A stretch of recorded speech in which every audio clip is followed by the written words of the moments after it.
সাল্লাল্লাহু আলাইহি ওয়াসাল্লাম তিনি বলেন আন আবি হুরায়রা ক্বালা ক্বালা রাসূলুল্লাহ সাল্লাল্লাহু আলাইহি ওয়াসাল্লাম ওয়ালা সালাসাতুন কসমুহুম ইয়াউমাল কিয়ামাহ। বিশ্বনবী বললেন, হযরত আবু হুরায়রা থেকে হাদিসটি বর্ণিত। হযরত আবু হুরায়রা রাদিয়াল্লাহু তাআলা আনহু বলেন, বিশ্বনবী বলেছেন, কিয়ামতের কঠিন মুসিবতের সময় বিশেষ করে এই পৃথিবীর, বিশেষ করে আমরা যারা এখন উম্মত আছি, এই উম্মতের ভিতরে তিন শ্রেণীর মানুষের বিরুদ্ধে বিশ্বনবী কিয়ামতের কঠিন মুসিবতের মাঝে, কঠিন মুসিবতের সময় তিন শ্রেণীর মানুষের বিরুদ্ধে আল্লাহ তাআলার কাছে মামলা দায়ের করবেন। কি করবেন? মামলা দায়ের করবেন। বিশ্বনবী বললেন, ওয়ালা সালাসাতুন খসমুহুম ইয়াউমাল কিয়ামা। সালাসাতুন মানে তিন, খসমুহুম তিনি মামলা দায়ের করবেন ইয়াউমাল কিয়ামা, কিয়ামতের ময়দানে। কখন? কিয়ামতের ময়দানে। কিয়ামতের ময়দানে আমরা সকলে থাকবো কি থাকবো না বলেন? হ্যাঁ, কে কে থাকবেন না? হাত উঁচু করেন। হ্যাঁ, তার মানে কি সবাই থাকবো? উলঙ্গ অবস্থায় বেহুশ হয়ে সকলে নিজ নিজ গন্তব্য স্থানে, সকলে নিজের জন্য, শুধু আমরা সকলে বলবো ইয়া নাফসি ইয়া নাফসি বলে আমরা চিৎকার করে আর্তনাদ করবো, কাঁদবো আর বলবো, আল্লাহ তুমি আমাদেরকে বাঁচাও বাঁচাও। এই যে কিয়ামতের কঠিন মুসিবতের সময়, এই সময় একজন উকিল থাকবে। কয়জন? একজন উকিল। সেই উকিল অন্য নবীরা থাকবে, অন্য নবীরা উকিল হবেন, কিন্তু তার উপরে কথা বলতে পারবে না। নো সিগন্যাল, পারবো না আমরা কোন সিগন্যাল দিতে আল্লাহ সামনে দিয়ে। একমাত্র বিশ্ব নবী সাল্লাল্লাহু আলাইহি ওয়াসাল্লাম তিনি শুধুমাত্র সিগন্যাল দিয়ে আমাদের জন্য, তিনি কেবলমাত্র আল্লাহ তাআলার কাছে মাগফিরাতের কামনা করবেন। অথচ হাদিসে বলতেছে তিনি আবার তিন শ্রেণীর মানুষের বিরুদ্ধে মামলা দিবেন। কি করবেন আপনি বলেন? আল্লাহর হাবিব সাল্লাল্লাহু আলাইহি ওয়াসাল্লাম বললেন, বিশেষ করে সাহাবীদেরকে যখন এই কথা বললেন, সাহাবীরা এবার বললেন, ইয়া রাসূলুল্লাহ সাল্লাল্লাহু আলাইহি ওয়াসাল্লাম, আপনি বলে দেন সেই তিন শ্রেণীর মানুষ কারা? সেই তিন শ্রেণীর মানুষের ভিতরে আমরা পড়ে যাই কিনা? আল্লাহর হাবিব সাল্লাল্লাহু আলাইহি ওয়াসাল্লাম বললেন, এক নম্বর হলো এমন ব্যক্তি যে আল্লাহর নামে আর আমার নামে কসম করে। কি করে? কসম করে। এক নম্বর হলো আল্লাহর হাবিব বলে যে আল্লাহর নামে আর আমার নামে কসম করলো, অথবা আল্লাহর নামে আর আমার নামে বিশেষ করে ঈমান আনলো, কিন্তু ঈমান আনার পরে, কসম খাওয়ার পরে সেই ওয়াদাটা ভঙ্গ করে ফেলেছে, এমন লোক আছে না নাই বলেন? আমরা যখন বিশেষ করে আমরা মুসলমান হয়েছি, অথবা মুসলমানই আমাদেরকে দিয়েছে, তখন হাজাম সাহেব আমাদেরকে কালেমা পড়ায়। কি পড়ায় বলেন? বলে কালেমা পড়ো, এ পাশে নুনু কাটা, ওই পাশে কালেমা পড়ায়। ঠিক কিনা বলেন? কালেমা পড়াই, তার মানে যেন নতুন করে আমাদেরকে মুসলমান বানায়। আমরা যখন কালেমা পড়লাম, তখন আল্লাহর পরে, রাসূলের পরে বিশ্বাস করলাম। আস্তে আস্তে বড় হলাম, সেই বিশ্বাস থেকে ফিরে এসে সেই ওয়াদা ভঙ্গ করে ফেললাম। আমি ওই তিন শ্রেণীর এক শ্রেণীর ভিতরে পড়ে গেলাম। ঠিক কিনা বলেন? তার মানে এরপরে আমরা কি করি? আল্লাহর নামে কসম করি। কারোর সাথে কিছু করতে গেলে খাই কি খাই না বলেন? হাদিস শুনে নেন, বিশেষ করে কারোর নামে যখন কসম খাইবেন, যদি কারোর সাথে কোনো মত বিনিময় করেন, কোনো কিছু করতে যান, তাহলে একমাত্র আল্লাহর নামে আর বিশ্ব নবীর নামে ছাড়া আর কারোর নামে কসম খাওয়া মুসলমানের জন্য জায়েজ নাই। হিন্দুরা বলে মা কালীর কিরাত, বলে কি বলে না বলেন? ভগবানের কিরাত। আমরা মুসলমানরা অনেক সময় বলে ফেলি চোখের কিরাত, চোখের কসম, মাতার কসম। অনেক মেয়েরা অনেক সময় স্ত্রীর সাথে বা স্বামীর সাথে গ্যাঞ্জাম বাঁধে, সাথে সাথে বিশেষ করে সন্তান যদি থাকে, সন্তানের মাথায় হাত দিয়ে বলে, আমি সন্তানের কসমকে বলছি আমি কাজটা করি। বলেন কি? কাজটা করি নাই। বলে কি বলে না বলেন? স্ত্রীরা, মা, আপনার ভালো করে শুনে রাখেন, সন্তানের মাথায় হাত দিয়ে কসম খাওয়া আপনার জন্য জায়েজ নাই কি নাই বলেন? চোখ দেখে আপনার কসম খাইবেন, যে চোখ ছুঁয়ে বললাম, এটা আপনার জন্য জায়েজ নাই। পশ্চিম দিকে ফিরে কসম খাইবেন, এটা আপনার জন্য জায়েজ নাই। মাথা ধরে কসম খাইবেন, এটা আপনার জন্য জায়েজ নাই। আপনি বলবেন আমার মায়ের কসম, এটা আপনার জন্য জায়েজ নাই, বাবার কসম এটাও আপনার জন্য জায়েজ নাই। আল্লাহর হাবিব সাল্লাল্লাহু আলাইহি ওয়াসাল্লাম বলেন, একমাত্র যদি মুসলমান যে সে কসম খায়, কার নামে খাবে জোরে বলেন? আল্লাহর নামে আর বিশ্ব নবীর নামে কসম করতে পারবে, আর কারোর নামে কসম করা যাবে না। ভালো করে হাদিস মনে রাখেন। এখন বিশ্ব নবী সাল্লাল্লাহু আলাইহি ওয়াসাল্লাম বললেন, যারা কসম খাইল আল্লাহর নামে আর আমার নামে, বা যারা আল্লাহর নামে আর আমার নামে ঈমান আনলো, ঈমান আনার পরে তারা সেই ওয়াদা ভঙ্গ করে ফেললো, আল্লাহর রাসূল কিয়ামতের দিন এই লোকগুলোর বিরুদ্ধে মামলা দিবে আল্লাহর কাছে। কি করবে? মামলা দেবে। আল্লাহ রাব্বুল আলামিন এই সম্পর্কে বিশেষ করে আল্লাহ রাব্বুল আলামিন আপনার সূরাতুল ফুরকান 25 নম্বর সূরা, এই সূরা 30 থেকে 32 নম্বর আয়াতের তাফসীর দেখবেন।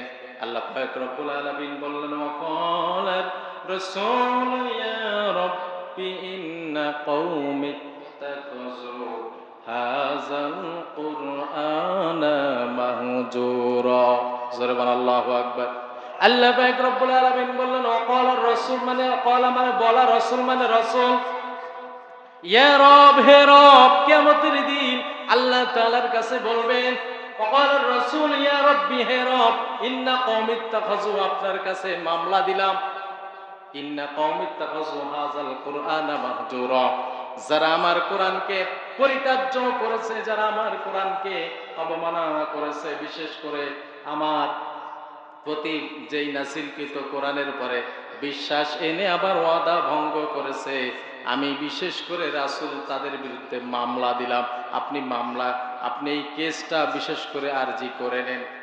আল্লাহ পাক রব্বুল আলামিন সূরাতুল হামিদ সাজদার 26 নম্বর আয়াত নাযিল করে আল্লাহ পাক রব্বুল আলামিন সুন্দরভাবে জানালেন।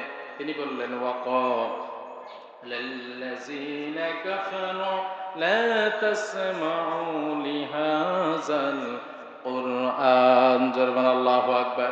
আল্লাহ বলে, وقال الذين لا تسمعوا لهذا القرآن, এই সমাজের ভিতরে এমন কিছু মানুষ আছে যারা বলে কোরআন শুনবা না। কি বলে? কোরআন শুনবা না, কোরআনের কাছে যাবা না। অনেক মানুষ আছে মসজিদে, বিশেষ করে জুম্মার দিন বলবে এই মসজিদে যেও না, এই মসজিদে শুধু রাজনীতির ওয়াজ হয়, আছে না নাই বলেন? আসলে হুজুর কি রাজনীতি করে বাবার কিতাব নাকি বলেন? ডকুমেন্ট দিলাম। বিশেষ করে হামিদ সাজদার 26 নম্বর আয়াত আল্লাহ পাক বললেন, লা তাসমাউ লিহাযাল কুরআন। ওই সমাজের ভিতরে এমন কিছু মানুষ ছিল, ওই সময় বলতো যে বিশেষ করে বিশ্বনবী যেই কোরআন বলে এই কোরআন তোমরা শুনবে না, লা তাসমাউ শ্রবণ করবে না লিহাযাল কুরআন।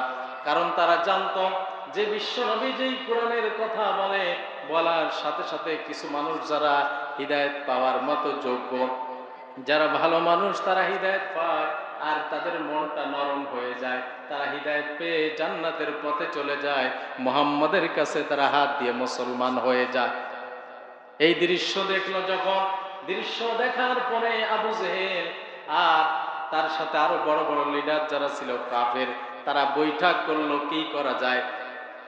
মুহাম্মদ সাল্লাল্লাহু আলাইহি ওয়াসাল্লাম যেই কোরআনের কথা বলে, বলার সাথে সাথে মানুষেরা কেমন যেন জাদুকরের মতো জাদুতে প্রলোভিত হয়ে সাথে সাথে তারা কালেমা পড়ে, আর কোরআন শুনলে পরে মনটা গলে যায়। যায় কি যায় না বলেন? বিশ্বনবীকে হযরত ওমর ফারুক হত্যা করার জন্য রওনা করলেন। হত্যা করার জন্য রওনা করে কোরআন শুনলে, শোনার সাথে সাথে দিলটা নরম হয়ে গেল। দিলটা নরম হয়ে যাওয়ার সাথে সাথে হাত থেকে তরবারি ফেলে বিশ্ব নবীর পা জড়িয়ে দিলেন। জোরে বলেন সুবহানাল্লাহ। সেই কোরআন, এই কোরআন, ওই কোরআন আর এই কোরআনের ভিতরে কোনো পার্থক্য নাই। এজন্য বিশেষ করে আমরা যখন ওয়াজ করি, কিছু মানুষ দেখবেন শোনার পরে চোখে পানি এসে যায়, আর কিছু মানুষ শোনার পরে মনের ভিতরে হিংসা তৈরি হয়ে যাচ্ছে না নাই বলেন? বিশ্বনবী সাল্লাল্লাহু আলাইহি ওয়াসাল্লামের জামানায় এমন মানুষ ছিল যার কারণে আবু জেহেল সহ আরো কাফের বেঈমানরা বৈঠক করলো, এক কাজ করো, যখন মুহাম্মদ কোরআন বিশেষ করে তেলাওয়াত করবে ওইখানে তোমরা যাবে। লা তাসমাউ, শ্রবণ তো করবে না, লিহাজাল কোরআন। আর যদি যাও তাহলে এক কাজ করবা, মুহাম্মদ যখন কোরআন পড়বে ওই সময় তোমরা জোরে জোরে হাতে তালি দিবা, গান বাজাবা, আর ওই সময় জোরে জোরে চিৎকার করবা, হট্টগোল করবা, যেন মুহাম্মাদের কোরআন কেউ যেন না শুনতে পারে। এমন লোক দুনিয়ায় এখন আছে না নাই বলেন? আবু জেহেল মার্কা লোক এখন আছে না নাই বলেন? কোরআনের মাহফিল যেখানে হয় 144 দ্বারা জারি করে দেয়, বন্ধ করে দেয়। বিশেষ করে মনে রাখবেন, আবু জেহেল সেই আবু জেহেল দরকার নাই, ওই আবু জেহেলের ছেলেবেলা বাংলাদেশে এখনো আছে না নাই বলেন? আল্লাহ পাক রব্বুল আলামিন এই জন্য বললেন বিশেষ করে লিহাজাল কোরআন, এই কোরআন শ্রবণ করো, এই কোরআনের কথা শোনো। বিশ্বনবী বললেন যারা এই কোরআনকে পরিত্যাজ্য করলো আমি তাদের বিরুদ্ধে কিয়ামতের দিন 1 নম্বরে মামলা দায়ের করব। কি করব? মামলা দায়ের করবে। এখন বোঝেন যে এর ভিতরে আপনারা আছেন না নাই বলেন? হ্যাঁ, আছেন না নাই? সংক্ষিপ্ত পরিসরে বলি, এরপরে বিশ্বনবী সাল্লাল্লাহু আলাইহি ওয়াসাল্লামকে এবার সাহাবীরা জিজ্ঞেস করলেন 2 নম্বর কারা? বিশ্বনবী সাল্লাল্লাহু আলাইহি ওয়াসাল্লাম বললেন 2 নম্বর হলো বিশেষ করে যে কোনো স্বাধীন মানুষকে দাস বানিয়ে বা মিথ্যা মামলা দিয়ে অন্য মানুষের কাছে, অন্য লোকের কাছে মানুষকে যারা বিক্রয় করে, কি করে বলেন? এটার আপডেট ভার্সন শোনেন। স্বাধীন মানুষ কি বিশেষ করে পরাধীনতা শৃঙ্খলে আবদ্ধ মানে হলো জেলখানা। কি খানা বলেন? একটা স্বাধীন মানুষকে আপনি আক্রান্ত করলেন, আক্রান্ত করে জেলের ভিতরে নিলেন, নেওয়ার পরে আপনি সহযোগিতা করার কারণে ওই লোকটাকে জেলের ভিতরে নেওয়ার কারণে আপনি কিছু টাকা পেয়েছেন, পাই কি পায় না বলেন? আল্লাহর হাবিব সাল্লাল্লাহু আলাইহি সাল্লাম বললেন যারা এই কাজগুলো করবে, একটা স্বাধীন মানুষকে, একটা ভালো মানুষকে, নিরাপদ মানুষকে ধরিয়ে দিয়ে জেলখানার ভিতরে বন্দি করে সেখান থেকে যারা অর্থ খায়, সেখান থেকে যারা টাকা খায়, বিশ্বনবী বলেন আমি রাসূল কিয়ামতের দিন এই লোকটার বিরুদ্ধে আল্লাহ তাআলার কাছে কেস করব। কি করব বলেন? 3 নম্বর আসেন, সংক্ষিপ্ত পরিসরে বলি, বিশ্বনবী সাল্লাল্লাহু আলাইহি সাল্লামকে বা সাহাবীরা বললেন 3 নম্বর কারা? আল্লাহর হাবিব সাল্লাল্লাহু আলাইহি সাল্লাম বললেন 3 নম্বর হলো বিশেষ করে যারা শ্রমিকের ঘাম শুকানোর আগে তাদের মজুরি প্রদান না করে, এর বিরুদ্ধে কিয়ামতের দিন আল্লাহ মামলা দায়ের করবেন। কারা বলেন? শ্রমিক কারা? জোন আছে না না আপনাদের এদিকে? কাজ করে কি করে না বলেন? হ্যাঁ, কাজ যারা করে, বিশ্বনবী বললেন বিশেষ করে আতুল আজির আজরাহু ক্বাবলা আইয়ার আফা আইয়াজার আরাকাহু। বিশ্বনবী বলেন যারা মুজদার বা যারা বিশেষ করে জোন দেয়, যারা কিষান, যারা কাজ করে, তাদের গায়ের ঘাম শুকানোর আগে তাদের মজুরি প্রদান করে দাও। কাজ করেছে 1 মাস হয়ে গেছে, টাকা চাইতে চাইতে বেটার জুতার তলা ক্ষয় হয়ে যাচ্ছে না নাই বলে? হ্যাঁ, জোর দিয়েছে মাঠে, বেটা কঠিন পরিশ্রম করে, হাট পরিশ্রম করে, বিশ্বনবী বলেন তার ঘাম শুকানোর আগে তার টাকা দিয়ে দাও। অথচ সেই লোকটা হাঁটতে বলে বাজারে দেখা করো। কোন জায়গায়? বাজারে দেখা করো রাত্রে। সেই রাত আর আসে না, টাকা দেওয়ার রাত। এমন লোক আপনাদের সমাজে আছে না নাই বলে? হ্যাঁ, অগণিত আছে। মানে কাজ করানো হয়ে গেছে আর সেই টাকা দেওয়ার খোঁজ নাই। বিশ্বনবী বলেন এই লোকের বিরুদ্ধে আমি মামলা দেব কিয়ামতের দিন। বোঝা গেছে? এখন শুধু আপনার যে জোন দেয় তার পক্ষে বললাম আর মালিকের পক্ষে কিছু বললাম না, তাইলে তো হবে না। জোন যারা দেয় ইনাদেরও কিন্তু দোষ আছে, এখন আছে না? যেহেতু আমার সবটাই বলা লাগবে, এখানে যারা জোন নেয় তারাও আছে, মালিক পক্ষ আছে, জোন পক্ষ আছে, আছে না? না, জোন দেয় যারা, এরাও কিন্তু চালাক হয়ে গেছে। হ্যাঁ, এরা হচ্ছে একদিনে কাজ যেটা কমপ্লিট করতে পারবে এটা চিন্তা করে 5 দিন লাগাবে, আছে না? নাই, আস্তে আস্তে কাজ করে, ধীরে ধীরে কাজ করে, আস্তে আস্তে করে 5 দিন লাগানোর চিন্তা করে। এই যে চিন্তা চেতনা, এরপরে যদি মালিক পক্ষ কোন রকম কাছে না থাকে, বসে বসে গল্প করে, মোবাইল দেখে, এরকম জন এখন আছে না নাই বলেন? বিশ্বনবী কিন্তু এই লোকটার বিরুদ্ধে মামলা দিবেন। কারণ কি? সে মালিক পক্ষকে আপনার বিশেষ করে ফাঁকি মেরেছে। কিন্তু এই যে মালিক পক্ষকে আপনি ফাঁকি মারলেন, এটা কেউ দেখলো না, যিনি দেখলেন তিনি কে? এজন্য বিশেষ করে যারা কাজ করেন আপনারাও চিন্তা করবেন যে এটা আমার নিজের কাজ। কার কাজ? এটা আমার নিজের কাজ, আমি এটা ফাঁকি দিব না। আমি ঠিক মতো কাজ করব এবং কাজ করে মালিক পক্ষ যখন খুশি হয়ে যাবে 10 টাকা তো বেশিও দিতে পারে, নাকি পারে কি পারে না বলে? এই জন্য বিশেষ করে যারা কাজ করে তারাও সংশোধন হয়ে আপনারা চিন্তা করবেন এটা আমার কাজ এবং মালিক যেন আমার পরে খুশি হয়ে যায়, মালিকের টাকাটা যেন আমি হালাল করে নিতে পারি। আর যারা জোর নেন তারাও ঠিক ঘাম শুকানোর আগে তার টাকা পরিশোধ করে